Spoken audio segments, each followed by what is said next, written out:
মায়ের ঋণ কোনোদিন শোধ করা যায় না। খুব অল্প বয়সী এক গর্ভবতী মহিলার স্বামী মারা গেল। স্বামী মারা যাওয়ার কিছুদিন পর তার একটি ফুটফুটে ছেলে সন্তান হলো। মহিলা অনেক কষ্ট করে তার ছেলেকে পড়ালেখা শিখিয়ে বড় করে তুলল। ছেলের যখন বিয়ের বয়স হলো তখন তাকে বিয়ে করিয়ে দিল।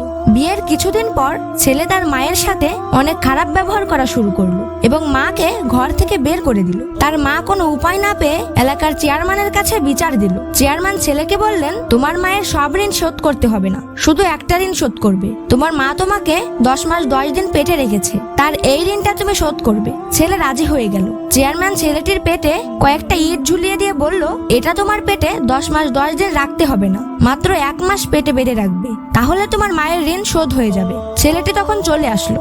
2 থেকে 3 দিন যেতে না যেতেই ছেলের কাছে মনে হলো 20 মণ পাথরের মতো ওজন।